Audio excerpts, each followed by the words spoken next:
The second season of Overwatch Champion Series is officially in the history books. Along with it, we saw the conclusion of the second annual playoffs held in DreamHack, Sweden, and this was probably the most impactful tournament in the OWCS era yet. And it seems there's a new king sitting on top. Korea, after many long years, has finally been dethroned, and in their place could be a new era, a new dynasty full of brand new faces that are ready to dominate the game in their own unique way. It was 5 days of hard-fought Overwatch where everybody had their moment in the spotlight from various regions and countries all across the world, signaling a bright future for the Overwatch esports landscape. We're going to talk about all of that and so much more in the OWCS Season 2 Playoffs Debriefing. Get ready for a long video because there's a lot to say and there's a bunch of love I'm giving out to just about every team. So starting on day 1, it was full of surprises. The first round had 3 games go the distance in a 1-2 series.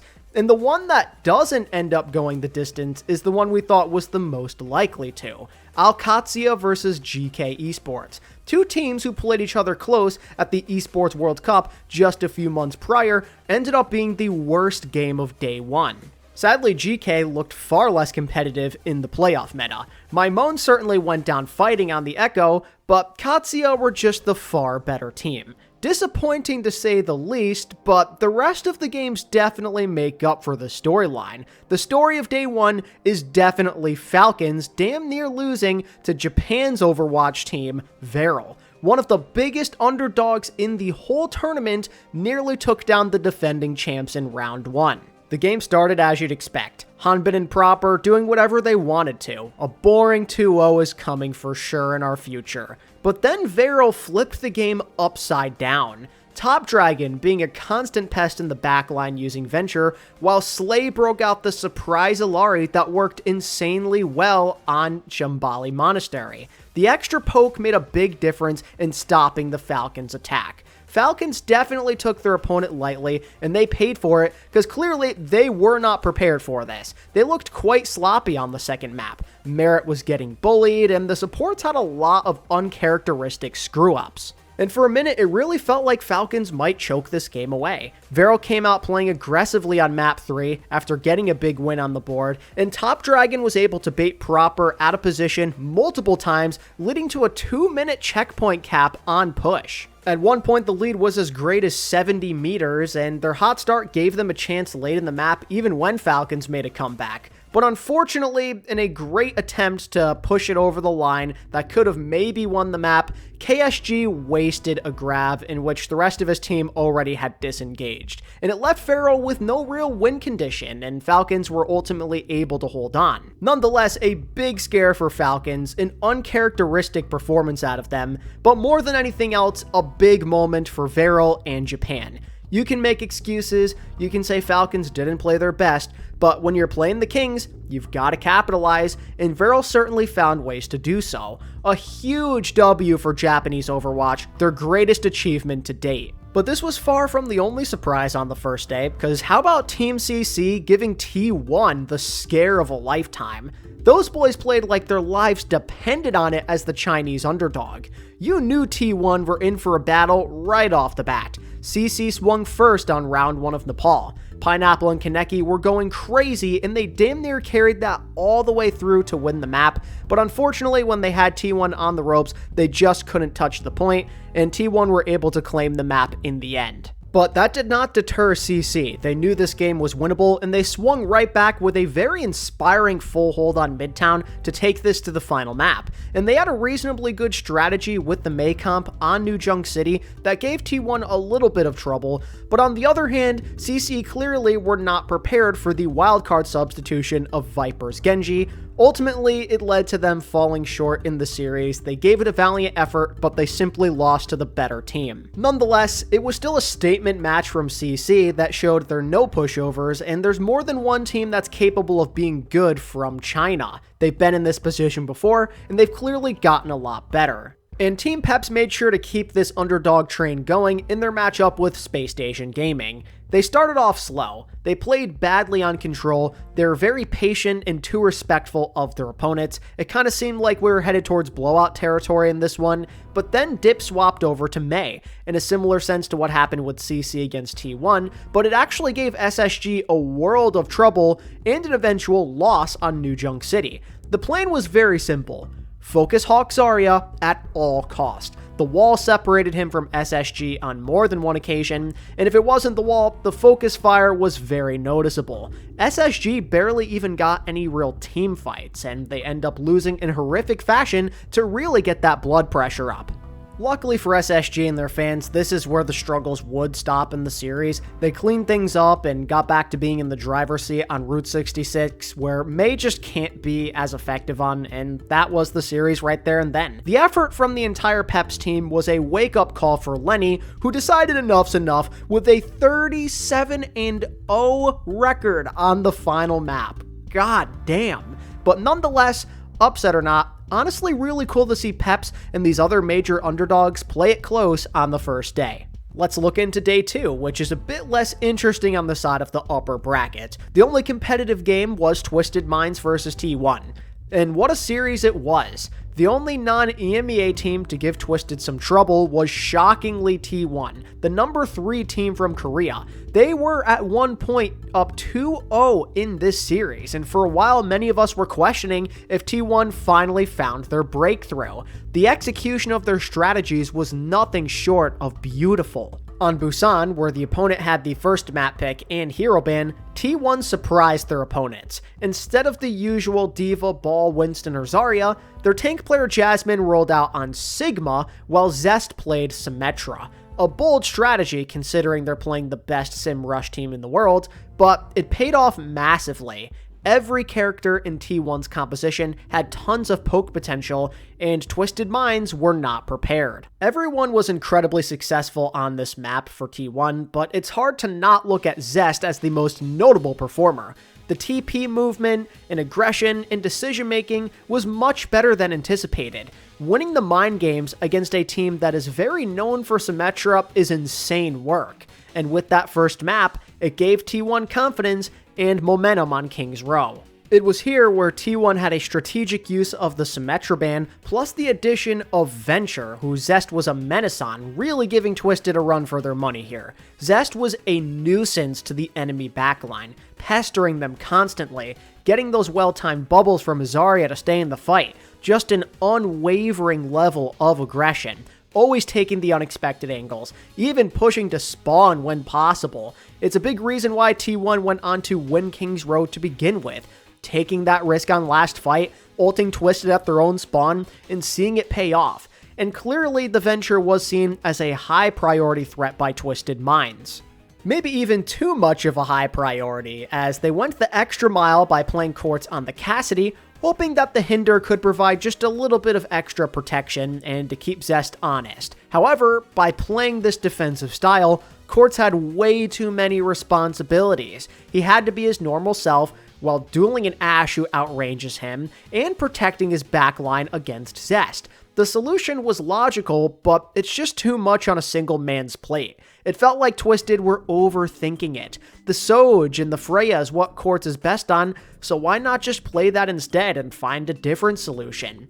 And thankfully, down 2-0, with his hitscan counterpart going crazy on Sojourn with the game on the line, Twisted finally came to that realization and let Quartz play the Sojourn. And I swear to you, the moment it happened, it became a different game.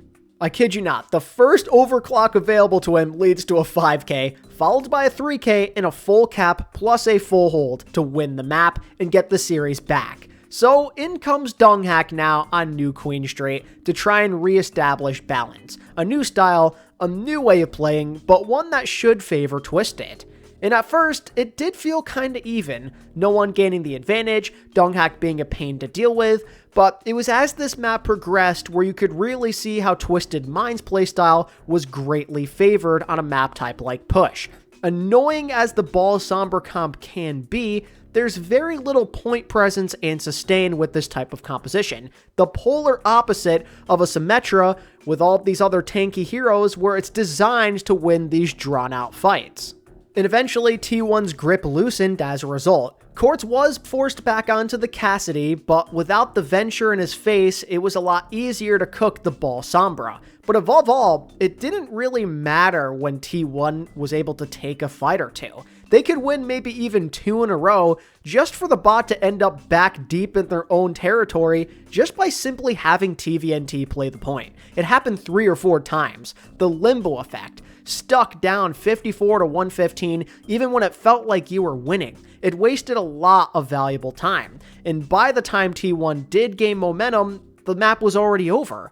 Just like that, 2-0 lead vanished into thin air. One final map to decide it all. Momentum has completely flipped. You'd think knowing this that T1 would be absolutely cooked. You'd think they'd just lay down and die at this point.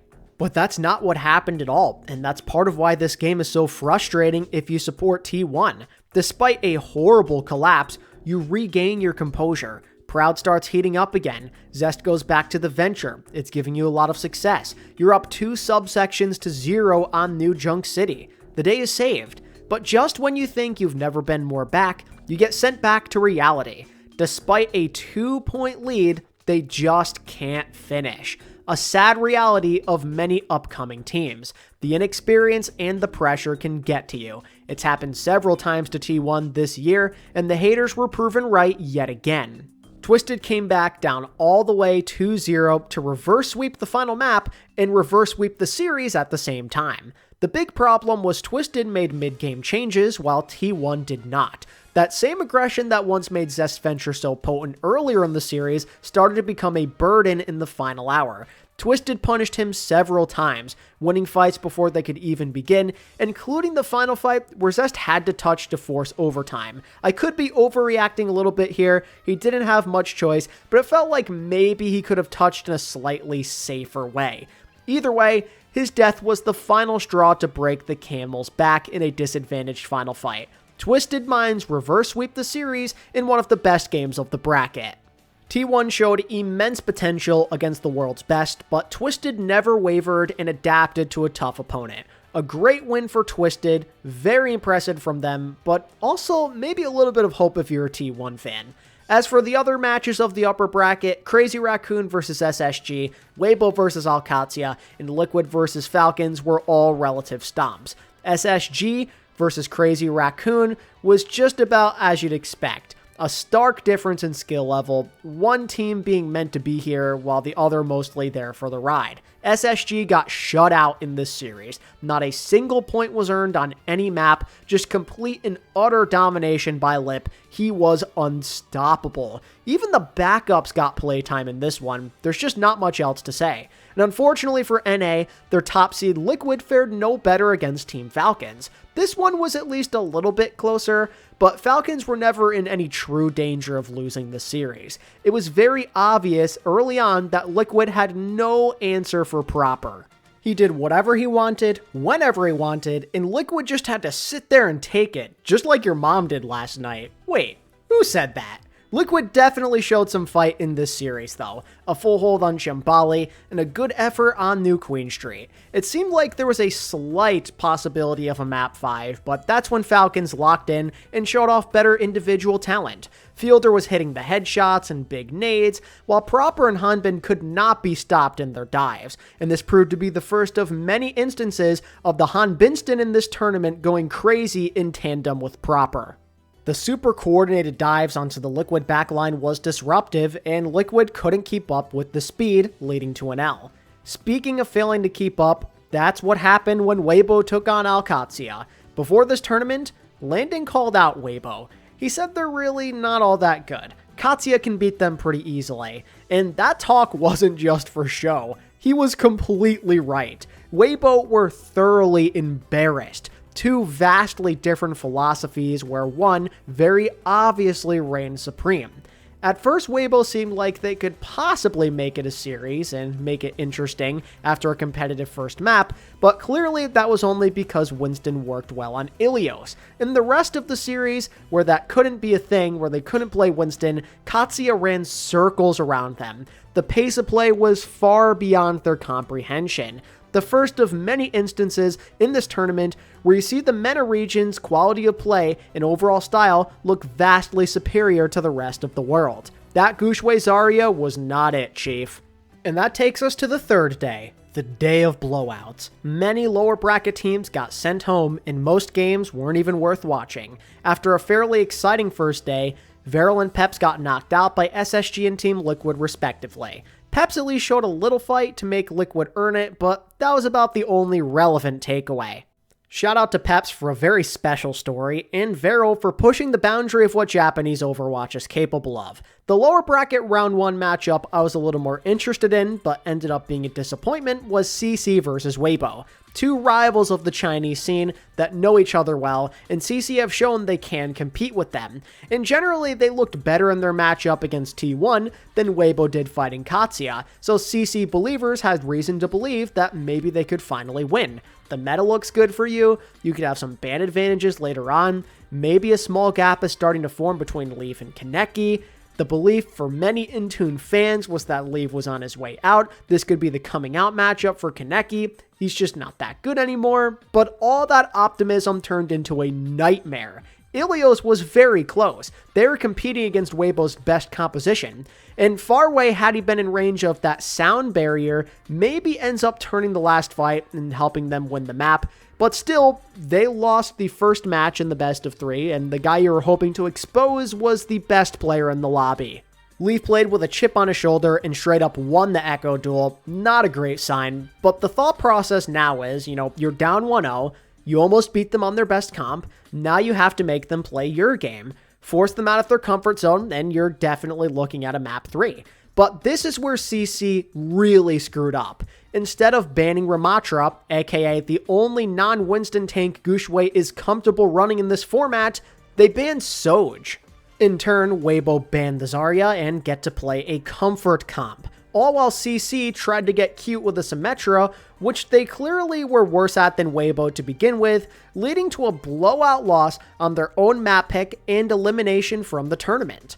I'm by no means saying that the Ram ban would have guaranteed a victory in this scenario, but it still seemed highly questionable to not ban him knowing the circumstances. Forcing Gushue into a Zarya Diva mirror gets Billy Deng an undeniable advantage. Just look at how Gushue performed on Zarya against AlexyOWL. It was a disaster, a monumental throw in the ban phase. So many of Weibo's defeats this year have come from not loving the metagame, so why wouldn't you force that if you're CC? Seems really silly to me, but I suppose they had their reasons, but either way, a disappointing end for this team. I prayed for an upset. They're so likable, but it was not meant to be. But even so, they've come a long way since the beginning of the year. CC have become a team you genuinely have to respect, and I'm hoping these guys stick together or find places that allow for them to compete at a higher level. Enough of me complaining though, because this wasn't even the best match of the day. That honor belongs to T1 versus GK Esports. Once again, a very unexpected outcome for this GK team. After the Katsuya game, they seemed pretty dead. This felt like a mean mismatch. They're probably going to get blown out, but they genuinely make it a series. And a big reason for that is because T1's playstyle preference is not all that different from GK, at least when Donghack's in the game. T1 played Donghack's Wrecking Ball quite a bit early on, so Kuffa chose to go back to his tried and true signature hazard. The turning point came on Saravasa. T1 up 1-0 in the series. T1 chose to field a highly questionable Lucio Juno support backline with Malga for a little while and eventually Wrecking Ball.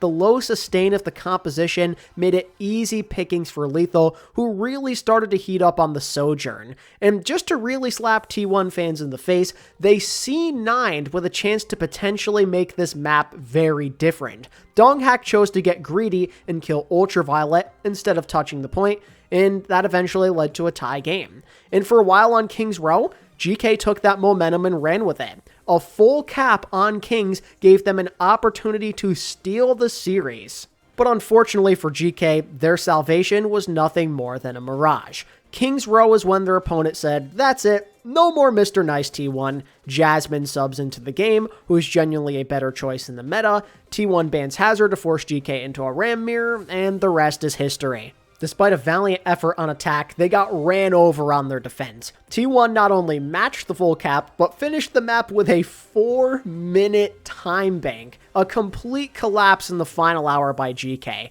They got first picked and staggered over and over again, and Proud just did whatever he wanted to. And with 4 minutes to work with, just to get a single tick, GK couldn't hold on, and the series was over. A massive sigh of relief for T1 fans, and a tough end for GK supporters. Overall, though, they had a really good year. One to be proud of. They won NA not only once, but twice. They beat Crazy Raccoon one time, and they pushed Falcons and T1 to their limits. It's just that in the end of the year, it was really tough on those guys mentally and too much to overcome. Hopefully they run it back in 2026. But yeah, that's kinda where the fun ends on day 3.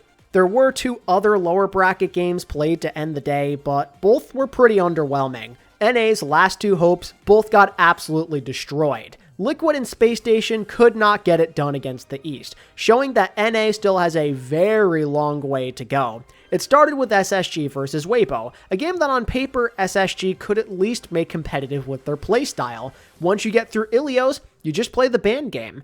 But I guess SSG didn't get the memo either. I suppose Shambali made no difference because even with Ram on the table, Weibo did play Winston and beat you. But what's the excuse on King's Row? Forcing a Zarya Diva mirror could easily get you on the board, but instead you let Weibo willingly play the Ramatra while you messed around on Diva, leading to a fat L.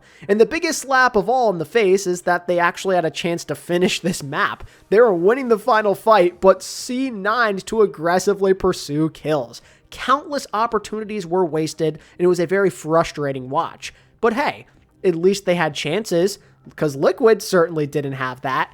T1 thoroughly beat them. It wasn't for a lack of trying or anything, it's just that T1 were better. It's going to be really hard to win a match when Proud is hitting every single shot. New Junk City was one of the greatest Sojourn performances of all time. 32-4. Tree got gapped, a non-factor on the map, and at that point you knew there was no chance of a comeback. Liquid at least went down swinging. I think that is pretty notable, I suppose. I mean, when things were looking dire on Shambali, Tree actually did show some life, and he had some big shots to force extra rounds, and he even made the hero play on defense to set up a win condition with the Bastion swap, and I think that the RuPaul pick out of spawn gave them a chance to be aggressive and force that map 4 on their second attack, but it just wasn't meant to be. The effort was there, that just wasn't good enough. But even so, I think that SSG and Liquid can walk away feeling proud. They both peaked right as playoffs were about to begin. They both faced trials throughout the season, but got it together at the end to give you hope for next year. GG to North America, to the nearest airplane you go. On to day 4, and guess what we got? More blowouts. But this is where the surprises start to come. This is where the whole theme of a new gap starting to form comes into effect. We start in the upper bracket semifinals, where both Korean teams got upset. First was Crazy Raccoon versus alexyOWL. Most people would consider Raccoons the favorite in this match and probably the whole tournament. There's too much on the line. They want this more. They're the best team in the world. Well, as it turns out, some teams aren't so scared of Korea anymore. Katsuya happened to be one of them. Ironically enough, though, the series did start how it was quote-unquote supposed to go. Crazy Raccoon took the first map with a surprise Doomfist comp, even spawn camping towards the end of the map. And on Shambali for a while, that dominance was continuing with a full hold of their opponents. Shuzana was going crazy. Lip was hitting tons of shots. The Raccoons were in control, well on their way to an upper bracket final. But it's here where the momentum shift happens. Crazy Raccoon come in confident, they want to win it now on their attack, so they commit heavily with their ult economy to try and push the car over the line, mind you, with a lot of time left to go. But they don't get it done in the fight, in large thanks to Landon's Super Saiyan Ascension on BAP. Crazy Raccoon overcommit, have little resources the rest of the way, and Katsuya pull off the fuller hold. And it was right here in this moment where Crazy Raccoon fans sat there and said, here we go again. An all too familiar situation. It's what happened in the Champions Clash and the EWC. You take the first map, lose the second, and fall apart. And it happened again, baby. And one can't help but get a sense of deja vu to the Twisted Minds matchup back in the day. After an unsuccessful attempt at using an inferior composition, they doubled down for the third map. They go back to Winston and get absolutely smoked on the first two subsections of Suravasa. Not even close. Junbin keeps getting blown up. Katsuya's too defensive for the Winston. It looks so Jover, but then the Raccoons give you some false hope. They somehow, someway, under a genuine disadvantage, bring it all the way back. Tied at 2, one more fight to decide the map. But in a similar situation to the previous map, Katsuya just had the better tools to work with. 2 support ults, a Symmetra shield, and a Grav gave them way too many avenues to victory. Strong team play and focusing the Winston puts Katsuya on series point. But at least at first, Crazy Raccoon don't show any panic. They save the Symmetra ban for the right moment. Max comes back into the game to play Zarya. He's saying Max and Shu are getting a lot of kills. They're on point C with 3 minutes to go, in control. They found their second win. But suddenly, it just started clicking for Katsuya. They did not lose a single fight the rest of their defense to hold Crazy Raccoon in a pretty obscure spot on King's Row. They cycled their ults to perfection on this portion of the map, efficiently taking fights with 1 to 2 ults at most. Always ahead in the economy. Labda constantly finding picks on Delip where he's damn near in spawn. Crazy Raccoon had no answer. That's where the cart was held, and the win condition was set. The upset was now suddenly very within reach. Blood was in the water, and Katsuya were ready to swarm. What transpired on their attack was a blowout so bad, you'd think Katsuya were playing a regular season game against an EMEA relegation team. Not a single fight was lost on that attack. Labda starts with a 3k to cap, then all hell breaks loose. The Raccoons keep losing members in the neutral. The cart just keeps on rolling. And even when they start to win a fight on point B, the god himself Landon has a vintage moment on Kiriko. While part of his team was dying, he was busy getting not 1, not 2, but 3 Kiriko headshot kills to turn the fight. If there was any doubt that Landon was not a top-tier flex support, it certainly got squashed with a performance like this. Honestly, I may even have to reconsider my stance on Landon not making sense for Team USA, because this guy just made a case for best flex support not only in the tournament, but probably the entire world. But yeah, once that headshot spree happened, you knew the game was over. There's no coming back from that. Katsuya play forward, they play confidently, and they send Crazy Raccoon down to the lower bracket. Unreal performance from Katsuya. They never backed down. They always believed they could win. It's a new era of Overwatch esports where Korea's not so dominant anymore. And while Katsuya advanced to the upper finals, their rivals made sure to continue the trend. Twisted Minds versus Falcons made it abundantly clear that times have officially changed. While Katsuya had a tough back and forth with Crazy Raccoon, Twisted Minds dominated. This match was not close. Not what you'd expect from the defending champs led by Proper, but it's the honest truth. Twisted Minds had control for nearly the entire match. Busan was a struggle for Falcons. This map showed in detail how the Koreans no longer outpaced the opposition. In fact, it felt like more of the opposite, if anything. The meta region are now the ones who are dictating the pace. Their disengages are clean, they're simply kiting away ultimates they're forcing out, and they're unafraid to commit to fights even when they're the first ones to lose a team member, and that certainly caught Falcons off guard because that's Korea's thing. That's what they do. And I think most importantly of all, Twisted played in unconventional ways that the Korean players aren't necessarily used to. I think they're used to aggressiveness, but also very calculated decision making. Their brains are wired to work in certain ways where they think only their way of playing is the right way. But somebody like TVNT plays with zero fear on the diva, hyper aggressive, unafraid to chase targets that would normally be seen as a risky decision, maybe even being considered a feeder in the process. Oftentimes, Falcons assumed he would not fully commit to these kills, so they didn't peel for their squishies very much, and those assumptions costed them countless fights on Busan and Dorado. Speaking of Dorado, this was the moment in the series you knew Falcons were done. They actually smartly banned Symmetra and forced Dorado, a good move on paper. Forced them to play dive with a lot of verticality and no Symmetra. Seems like a Falcons favorite situation that you're practically doubling up on. They get a good hold on point B, they get through the first phase of their attack in a blazing fast fashion, they've got 5 minutes to finish, Proper's playing well, seems like we're well on our way to a tie. You just have to string together a good fight. But the thing is, it never happened. 5 minutes turned into 4, then 3, then 2, then 1, then overtime. They could not break Twisted Mind's hold on the high ground, all while continuously throwing out resources that Twisted chose not to match. Super disciplined and clean gameplay while practically never using any of their ults. Chio got caught out of position. TVNT kept on being aggressive. Quartz found his stride. It felt like a lot of the Falcons of old out there. If Proper can't pop off, it's just a loss. They really struggled to figure out that Twisted defense, and by the time they did, Twisted forced them to use ults, something that Falcons failed to do a lot throughout the series, and that led to some scrambling with no support ults in the sights of Quartz, who had free motion at the shooting range. A crazy Quartz 5k seals the map and all but demoralizes Falcons.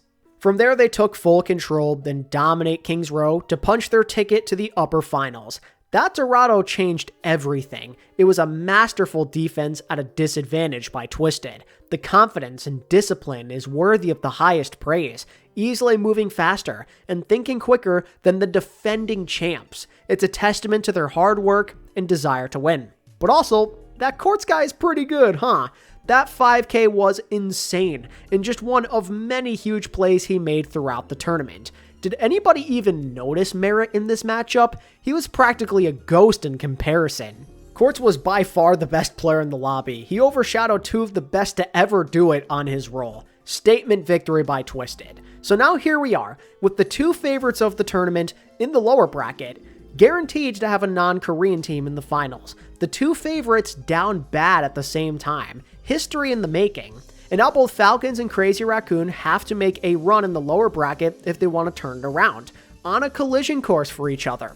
And T1 and Weibo found that out the hard way. Crazy Raccoon and Falcons made quick work of them. Underwhelming, one-sided all around. I think we were all hopeful these games could at least be decent. T1 looked so much better in their loss than Crazy Raccoon, and Weibo are known for taking Falcons the distance in the past. But those two were shown that the past should be left in the past and that there are levels to this thing. Raccoon and Falcons may have lost in the upper bracket, but they still have an advantage over the others. T1, as per usual, could not beat a top Korean team when it mattered. They can only beat Crazy Raccoon in the regular season. Just one map in the entire series was relatively close. Crazy Raccoon looked better in the dive mirror. Heesang literally started teabagging, it was so bad. And don't even get me started on Kings. A full hold loss with one of the worst C9s in recent memory. We literally witnessed a man stare at point as time expired. Proud was literally right there. I understand he wasn't completely healthy and maybe he was a little scared of dying, but you've got to have the awareness to touch there, man. You were literally staring at it. You just had to step on then off even. You had the numbers and the spawn advantage. You were good. Absolute mental boomage by a team that simply lives rent-free in your heads. A tragic way for T1 to go out after showing such promise in this tournament. And unfortunately, Weibo did not fare any better. Their signature Ilios pick got negated by foolishly not ban protecting Winston. Falcons simply banned Winston, forced Gushwei and Azaria, and won. On map 2, you at least try to throw out a wild card of sorts with Dorado. Not the worst choice. You can force the Winston, play your comfort, and win, right? Well, unfortunately, they were not ready for the power of the Han Binston.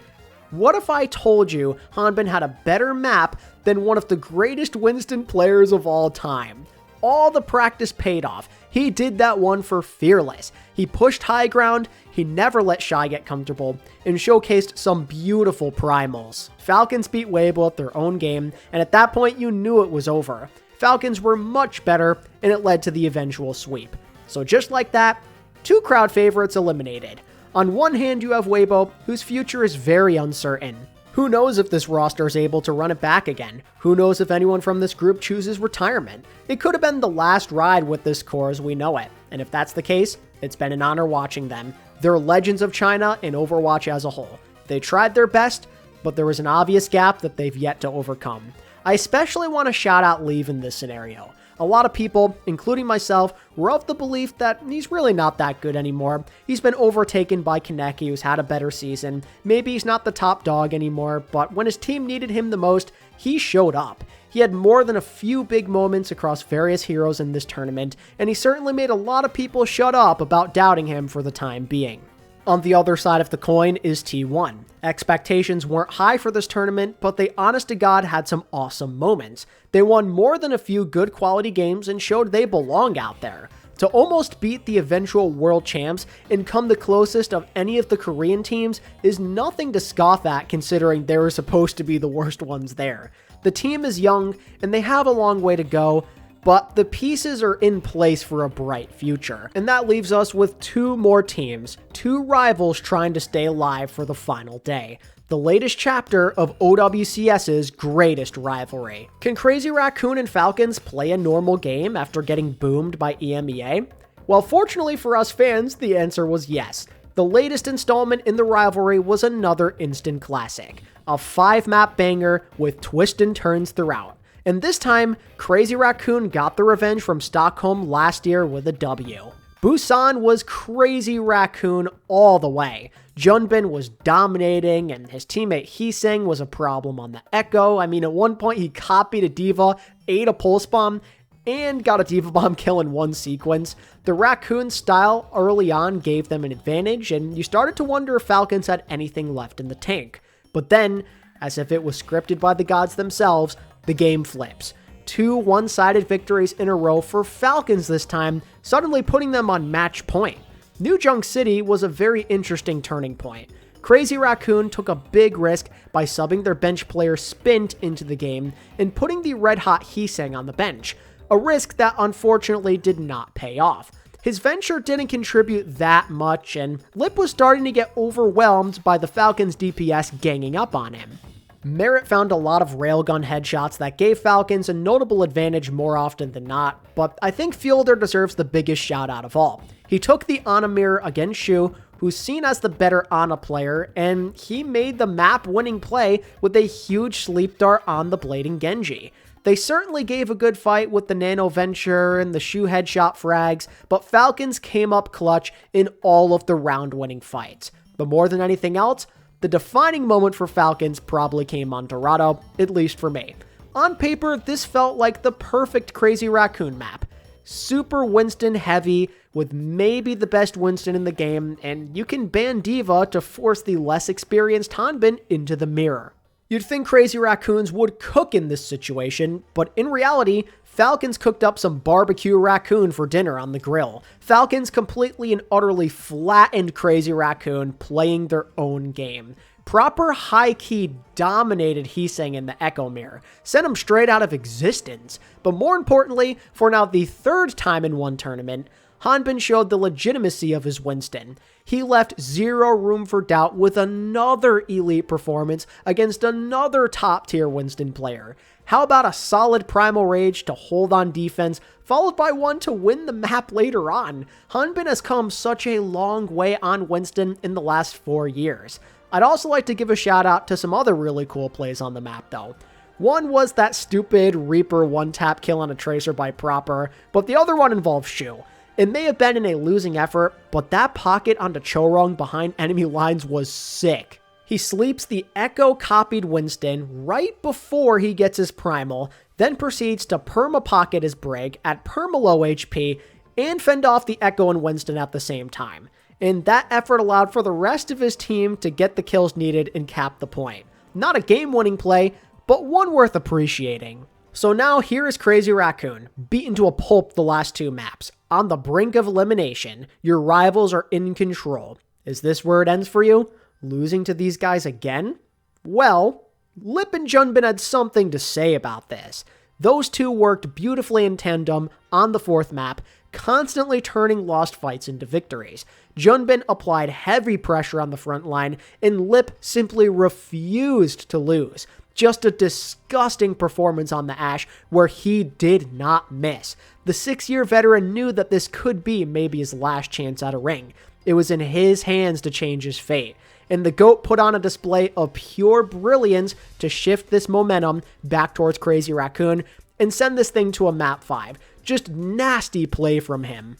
So now it comes down to this, one final map. And what a final map it was, ladies and gentlemen. The Zarya Mirror. Many of the best players ever, leaving it all out there. Just a fun, high-intensity map leading to a Crazy Raccoon victory in the final hour. The theme of this final map was definitely Heesang. Overall, he had a putrid King's Row, a clear weak point on his team with mistake-riddled gameplay throughout. He was bad. He was making his team genuinely play worse. But even so, they still had a chance of winning, and when it mattered, he made both of the game-sealing plays. On defense, he prevents the full cap with a last-second blizzard to kill off Hanbin and prevent any other Falcons players from touching. On attack, he punishes proper, playing far up with a huge icicle headshot, which eventually snowballed into a full-on Falcons panic where they don't use their ults, and the eventual map victory to seal the series. After all was said and done, finally, Crazy Raccoon got their revenge. A salty run back 1 year in the making to keep their hopes of hoisting a trophy alive. It didn't get him a title or anything, but this was a legacy performance by Lip. It's one we will remember and use in the GOAT arguments for years to come. Truly amazing to see one guy be this good for such a long time. And that brings us to the final day. Crazy Raccoon must find out who their lower bracket final opponent will be. And surprisingly, it ends up being Twisted Minds, who lose quite handily to alexyOWL. Honestly, a pretty unexpected result. Some people are going to say it's simply because they didn't play Yubi, which I think does make sense, but considering how they played Psycho, and they beat Katya in the EMEA Stage 3 final, plus several times in the Saudi E-League after, it made sense at the time to stick with it. If it ain't broke, don't fix it. It's a strategy that really takes Ziad out of the fight and makes him struggle. And after the first map, you could see why they did it. It worked just the way it did before. Psycho on the Tracer, Brig Wu Ying to counter the Diva, plus some unconventional bans to make alexyOWL uncomfortable. But that is when the good times end. alexyOWL weren't born yesterday. They prepared long and hard for this tournament, and that included evaluating previous weaknesses. The rest of the series from here on out was all alexyOWL. The value of Checkmate Sim really started to be felt, and Kelix led by example like a true veteran, and I think the rest was up to their star Hitscan and Tank just cleaning up all the kills. Credit goes where it's due to Quartz on the side of Twisted. He definitely went down fighting. He gave his team many chances to potentially win this series in spite of the disadvantage, but he just could not carry hard enough. Katya as a whole were playing much better, and they shut the door on Quartz in the final map, making him a non-factor. And if you make that guy a non-factor, odds are you're gonna win. alexyOWL, with all doubts in the world around them, took down the tournament favorite at that point in time, and their biggest rivals back-to-back to clinch a spot in the grand finals. Incredible, incredible work. That alone is history in the making, but obviously not out of the woods just yet. Gotta wait for your opponent. Will it be Twisted Minds or Crazy Raccoon? Well, seeing how this tournament has been incredibly EMEA dominant, I think you know what happens next. Twisted Minds no Katya is a bigger challenge. Korean or non-Korean, Crazy Raccoon aren't so scary anymore. This game was reminiscent of the TM Falcons game. Twisted moved fast, disengaging, forcing ultimates, committing heavily no matter what. And once again, TVNT relentlessly pursued the backline, and it just gave their opponents all kinds of issues. It's a big theme that I think goes unnoticed because of the star power of Twisted. These Korean teams were just not ready for what TVNT was doing. It's so simple in nature that you'd assume he's not crazy enough to leave his team and dive in so frequently with no regards for his life. But that's exactly why it worked. When you're used to a certain style being the quote-unquote right way to play, and you think you're better than everyone else, your brain is wired in such a way where you just can't react when things are drastically different. And it's more than just a sim rush thing. It's fundamentals. It's the other team wanting the victory a hell of a lot more. We saw the maps and the bans not even matter, despite them supposedly being favored to the other team. Crazy Raccoon opted into the same strategy as Falcons one day prior, a sim ban on Dorado to play a more effective dive. And guess what? It failed again. Twisted won Dorado again. TVNT gets aggro, Quartz has space, and that's it. Just the same thing every single time. And you know, whether you love or hate Yubi as a man or a player, he was nowhere near a burden when flexing off Sim in this tournament, both in the Falcons game and this Crazy Raccoon matchup. He went band for band with lip on Tracer. He kept him honest. Sometimes he fed, sure, sometimes he got carried away, but he definitely disrupted Crazy Raccoon's plans enough to make them go off their game. The rise of the MENA region's players has led to a fearless philosophy, and now that they've caught up, why should they hesitate? They know they can beat the Koreans. They're not going to be afraid. And suddenly Twisted are up 2-0, clearly being the better team over the favored world champs. Is this really how Crazy Raccoon are going to go out? Well, as the saying goes, desperate times do call for desperate measures. It came, I'd say, 2 maps too late, but finally, we see a different style. Crazy Raccoon risked it all with an unexpected hero. Mercy? Yeah, that's right, Mercy Farah. And it shockingly worked super well. Crazy Raccoon played up to their comfort, relying on the individual plays, all while taking Twisted a bit off guard. They weren't necessarily ready for this type of composition. Heesang and Lip put in the work with that damage boost. Never thought I'd see Mercy be useful in the modern day. Shout out to Shu as well, though. He played with desperation, recklessness, and abandonment on his signature Ana. Vintage Crazy Raccoon. But this is where the fun ends. You got your map, but you're not the protagonist of this story. Your time is up. You got your map with your gimmicks, but Twisted have a date in the finals to attend to. Twisted go full on no more Mr. Nice Guy. They don't even entertain the idea of seeing the Mercy again by banning her immediately on Runasapi. And right when that happened, the game was done.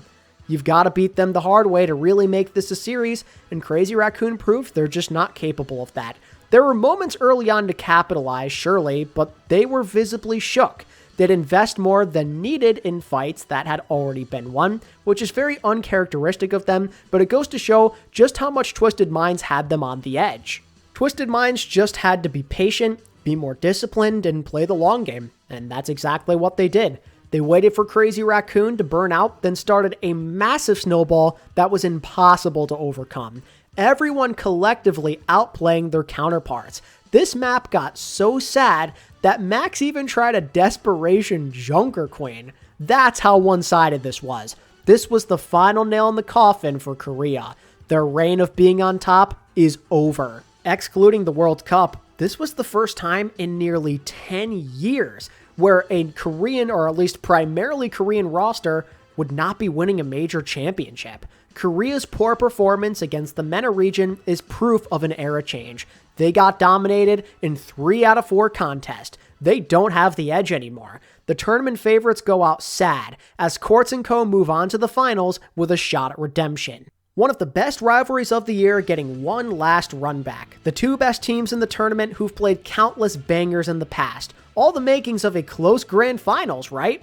Wrong. This was yet another installment of us fans suffering through a one-sided World Finals. But this time, Twisted Minds finished the job, en route to an easy 4-1 victory to win the World Championship. First and foremost, congrats to Twisted Minds on this amazing achievement. They've come a long way since the start of the year. Stage 1 feels like a fever dream in comparison. Excluding the World Cup, we have not seen a team primarily composed of non-Koreans win a major like this since Team Envious in Apex. That was damn near 10 years ago. This is a wonderful accomplishment for Twisted Minds and the scene as a whole. As for the match itself, I wish I could say there's a lot to talk about, but there's really not. Twisted made this look too easy, and they did so the old-fashioned way. They adjusted from the prior loss, and they put Psycho back to the bench in favor of Yubi. The difference was practically night and day, which is funny because for a while Twisted truly believed and admitted they could not beat Katsuya in the sim mirror. They lost many heartbreakers that way. But with how great they looked with Yubi throughout this tournament, it got to a point where they knew they were overthinking it. Yubi's playing leadership was a massive contributor in getting them this far to begin with. They beat all the other top teams playing sim, playing the style they're known for. What happened before is in the past, and the gameplay speaks for itself. With Yubi in, the team played at full strength, total conviction, unwavering resolve. The theme I've brought up in this video constantly is playing with no reserve. You showed zero hesitation against the common consensus top 2 teams in the world. If you can beat them using that style, why can't you beat alexyOWL? Practically every map in this series was a stomping. Giant time banks, shutouts, anything they wanted. New Junk City was the only map that Katsuya not only kept close, but won. And I think that's more so a testament of their talents. Ziad being the king of Diva on that particular map. Plus a Soj ban to force a Cassidy mirror, which actually favored Labda. That helped too. It was a dominant map win for Katsuya. The problem was they didn't do anything with it. They failed to build momentum to mount the comeback. Twisted were the better team. It took very specific circumstances to make them play worse, and once that situation went to normal, it was back to Blowout Central. Simply put, Quartz wanted this way more than any other player. He could do no wrong. Every map was the Quartz, Sojourn, Freya show. I could recall certain plays if I needed to, but come on, it was every map he was doing something ridiculous. He played at a different level in this finals and playoff bracket in general. Alexy's win condition against Twisted in the past has often involved Labda rising above to match Quartz, but this time he could not keep up. Quartz was on a different level.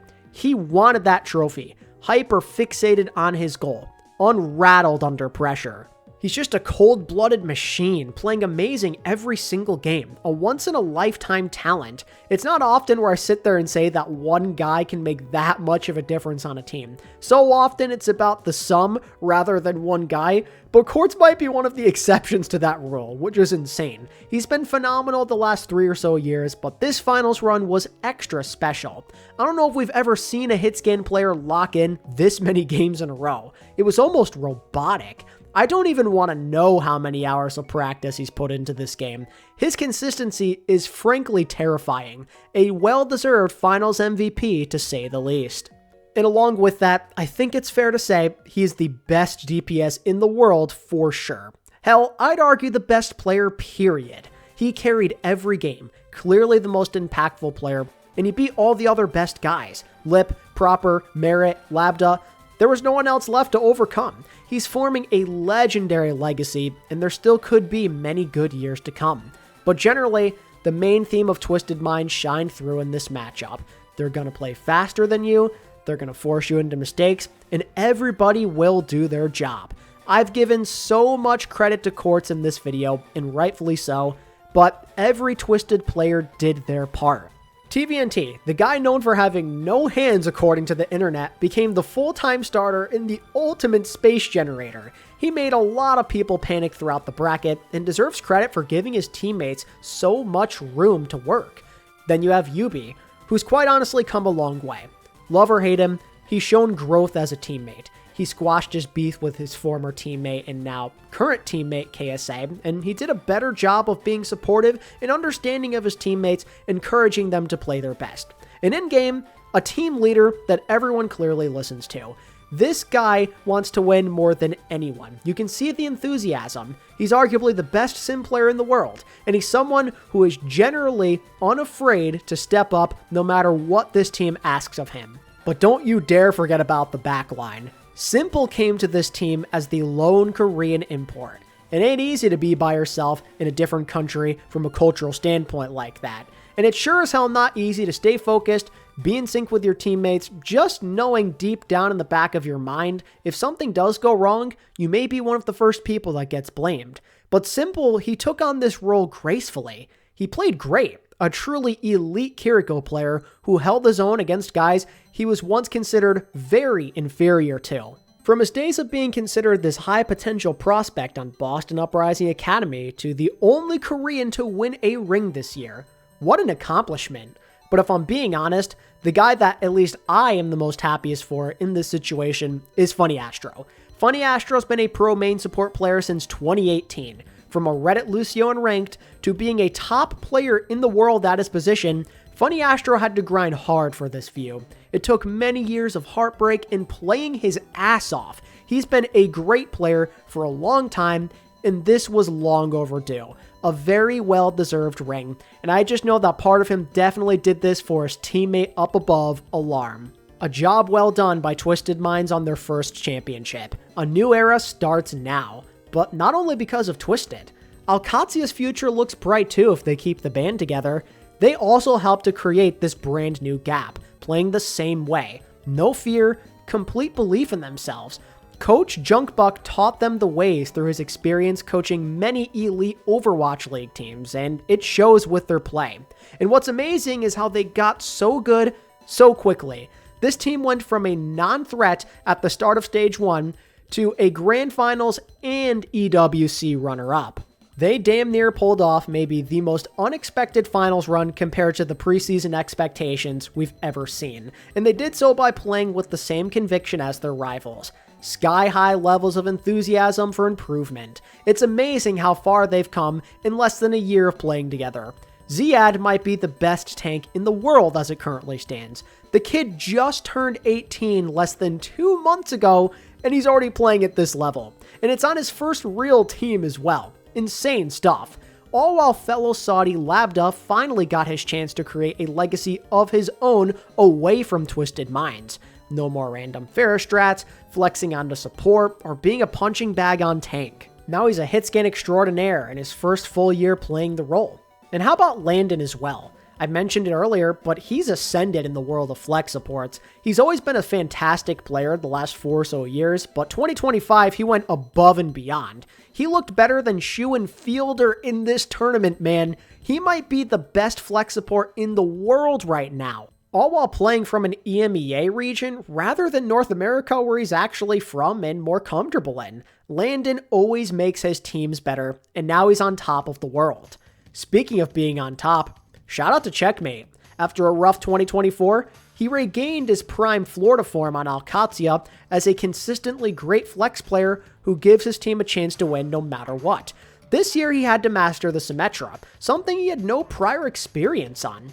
And by the year's end, he's a top 1 or 2 sim on the planet. He's a former champ for a reason, and I think he reminded everyone in the world that he still has it. But honestly, the guy who really still has it is Kellex. This one I am very surprised about. A guy that I admittedly had no faith in left to be a great player at this point in his career.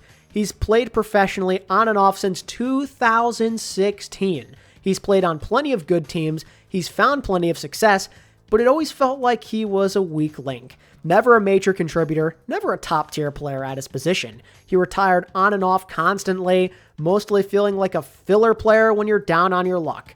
But this year, we can safely say that Kellex played the best season of his career. And that right there defies everything this game's history tells us. Usually you peak in your early years, maybe have one good one towards the middle, then fall off in your older years. But Kellex is literally playing better with age. And keep in mind, he's literally seen every era of Overwatch esports, and yet somehow he's playing the best he ever has in the most difficult and competitive era yet. He and Katsuya have made for a great story. Them and Twisted Minds have completely changed Overwatch esports though. They've changed the very way of thinking. The optimism that places outside of Korea can compete for a championship. We've entered a new era where the playing field is starting to open up. Not necessarily even, but maybe another place is starting to come out on top.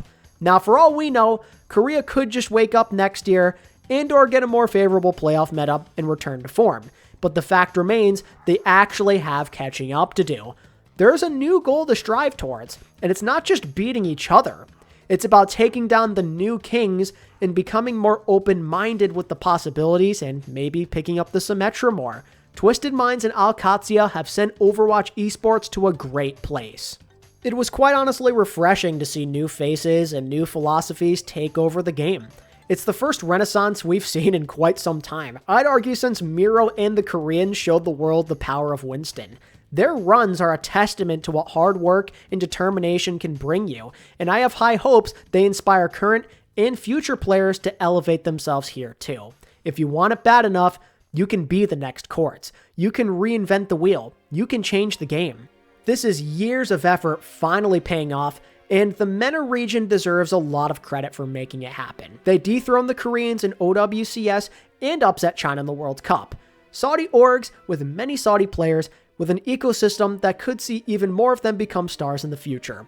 Obviously, Astro, Landon, Calyx, Checkmate, Simple, and Psycho deserve credit too. I don't want to sound like I'm taking away from them, but it is clear, alongside Japan, that MENA is where the future currently lies. This region worked very hard behind the scenes, never having a dedicated region or resources like many other places in the world in the early years. They quietly worked really hard up until a couple of years ago, and now look at them. Guys like Court, Ziad, Labda, and Yubi are on top of the world. Times have changed, and I think it's important to acknowledge and respect that.